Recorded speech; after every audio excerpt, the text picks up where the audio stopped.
I loosely track the odds for fights that I'm interested in. I don't actually bet on the fights. I just like to know who is more likely to win.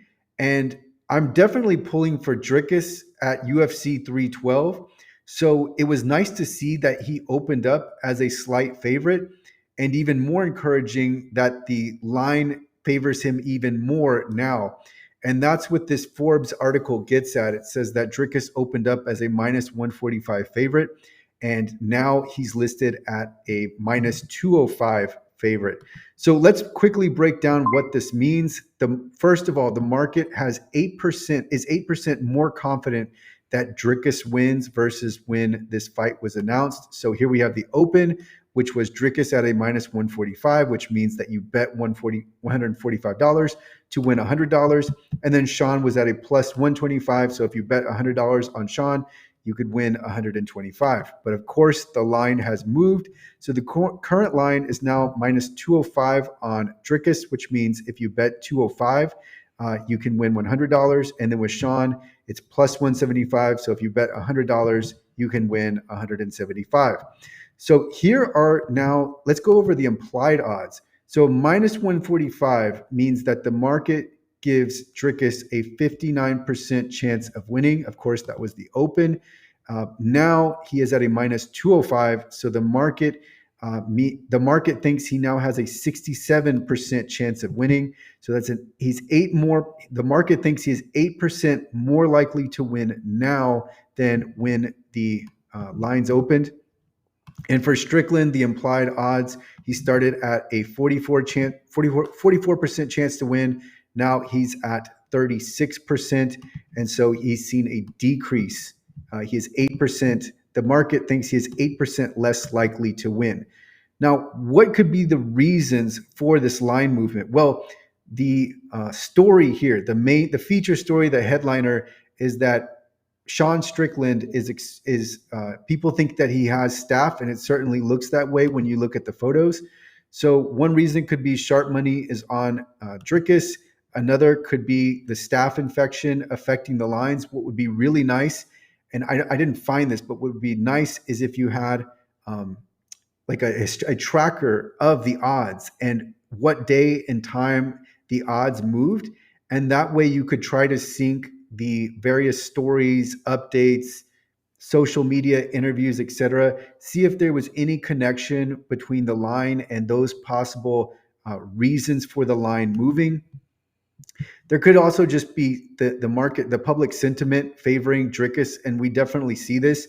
Although everyone's open to the idea that Sean could win, obviously the first fight was very close, and in some ways, Sean, I can see Sean's point because he was landing his jab over and over and over again. Dricus was more aggressive throughout the fight and really going through the finish. So I think both had cases for why they won, but Dricus was the aggressor, so he ended up getting the nod.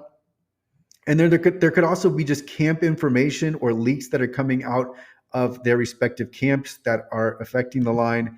And then, of course, just interviews, maybe something that Dricus or Sean said is affecting the line. So those are all possible reasons for the line movement. And then looking at betonline.ag, the odds here show, again, what we've just talked about, that Sean is a plus 175, Dricus is a minus 205. We don't see the line movement over time. That would be really cool. That's what I was looking for when I went to the actual page for Sean and Dricus. But then moving now to the subreddit for MMA betting, and we have a thread, are you betting against Strickland? So this is just people weighing in on what they think will happen. One person says, I lean DDP. I think he'll have Sean figured out better than Sean will have him figured out. Someone added that this was their conclusion too. Strickland's style doesn't really change. And then this was actually, if you watch the interview, it's not an interview, but there's a video with Robert Whitaker and Israel Adesanya where they talk about this fight. Robert Whitaker also said this. He said he doesn't really see Sean changing, but he can see Dricus making an adjustment. And then someone wrote, everyone's on DDP, the play. And again, that's one of the, that's one thought I have here with Dricus as such a strong favorite now at minus 205. That fight, that original fight was very close, and we know Sean will be. We know Sean is going to be ready. So I just it's there might be what it's encouraging is there might be information that's circulating that suggests that DDP should be even more of a favorite. So maybe Sean is injured and not letting on, etc. But who knows?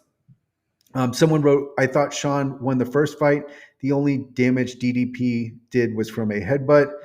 No, I think that's overly simplistic, but I can definitely see, looking at their faces post fight, you definitely saw Dricus wearing a lot of those jabs. And let's see here. I see it as about 60-40 for DDP, so I'll be putting my money on either side depending on the odds. They're sleeping on Sean. He has been sitting out, game planning for this fight. Sean Strickland at plus odds is getting hammered. I haven't looked at the line, but I think DDP should be minus 350 at least. I don't think the first fight was as close as people make it out to be. I don't know where minus 350 comes into play, but this just goes to show the public sentiment. A lot of people are on Dricus. Let's see. Strickland will put heat on him and he will fall. DDP is minus 12 on DraftKings. I'd wait until it's close. This fight is really dangerous to bet on. Honestly, just bet on it to go past 3.5 rounds, potentially 4.5 rounds. Just looking for any last comments here that where someone takes a stand. I have bet against DDP every time for the last 2 to 3 years and lost. He is tough, durable, and doesn't quit. He fights technically better fighters, but still always finds a way to win. He will beat Strickland. Let's see. Yeah, so most of the commentary, you sense a slight favoritism towards picking Dricus. But it's the first fight was so close, and Sean Strickland is really, really good. He's so technically good and disciplined, whereas Dricus is just hard to match up with. He's just a force in the octagon. So I'm very interested in this fight. It's good to see that Dricus is the strong favorite now. And so, yeah, I just wanted to cover this because it's of interest to me, and I noticed the line moved a fair amount. So I was wondering why that would be the case.